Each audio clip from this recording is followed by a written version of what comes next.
গভীর সমুদ্রে মাছ ধরার নিষেধাজ্ঞায় খুলনার রূপসা মাছ বাজারে কমেছে সব ধরনের মাছের সরবরাহ কম থাকায় বেড়েছে মাছের দামও। এ বিষয়ে আরও জানাতে খুলনার রূপসা পাইকারি মাছ বাজারে আছেন সহকর্মী তানজিম আহমেদ। সরাসরি যাচ্ছি তার কাছে।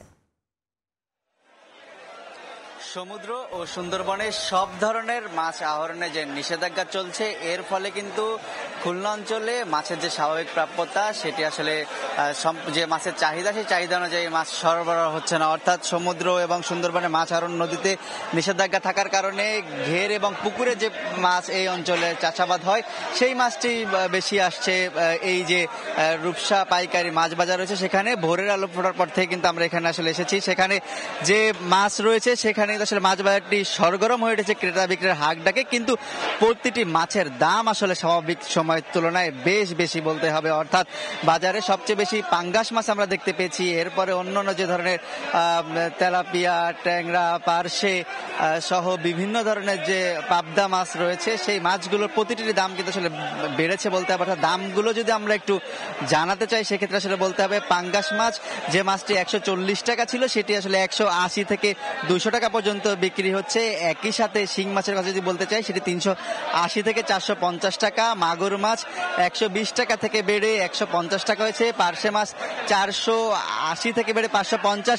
একটু বিষয় জানিয়ে রাখতে চাই যে যেহেতু সমুদ্রে মাছ আহরণ নিষিদ্ধ, নদীতে মাছ আহরণ নিষিদ্ধ, তারপরেও কিন্তু খুলনা আমরা দু একটি জায়গাতে আসলে ইলিশ মাছের দেখা পেয়েছি বলতে হবে। এবং ইলিশ মাছের যে উচ্চ বাজার মূল্য সেটি আসলে বলছেন যেহেতু নিষেধাজ্ঞা, কিছু জেলে হয়তো এবং যোগ সাজসে ভোলা থেকে একটি ইলিশ মাছ আসলে এই বাজারে আসছে। একই সাথে সামুদ্রিক কিছু কিছু মাছ আসলে যারা যে জেলেরা বন বিভাগ সহ অন্যান্য যে দপ্তরগুলো আছে, মৎস্য বিভাগ এবং আইন শৃঙ্খলা বাহিনী চোখ ফাঁকি দিয়ে যারা অথবা যোগ সাজসে মাছ আনতে, সেই মাছটি কিছু মাছ আমরা দেখেছি। এর বাইরে অন্যান্য যে দেশি যেসব মাছ রয়েছে সেই মাছগুলোর মধ্যে সব মাছের আসলে দাম বাড়ছে বলতে হবে। ট্যাংরা মাছের কথা আমরা যদি বলতে চাই, সেই মাছটি 600 টাকা যেটি ছিল সেই 700 টাকা কেজি দরে বিক্রি হচ্ছে।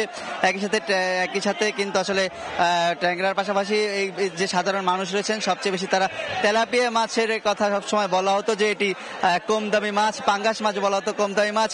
সেই তেলাপিয়া পাঙ্গাস মাছের দামও কিন্তু কেজি প্রতি বেশ বেড়েছে। ফলে যারা ক্রেতা সাধারণ রয়েছেন তারা কিন্তু আসলে বলছেন যে এই যে বাজারের উচ্চ মূল্য সেটি আসলে তাদের পক্ষে বেশ হিমশিম অবস্থা খেতে হচ্ছে। বাজারের এই যে মাছের দাম, অর্থাৎ বলতে হবে খুলনার অঞ্চলে যে রূপসা পাইকারি মাছ বাজার, এখানে প্রতি কেজি মাছ 15 থেকে 20 টাকা থেকে সর্বোচ্চ 100 টাকা পর্যন্ত বেড়েছে। তো খুলনা অঞ্চলে যে পাইকারি মাছ বাজারে মাছের দরদামের খবর আমার কাছে এই ছিল সর্বশেষ। সরাসরি যুক্ত ছিলাম খুলনায়।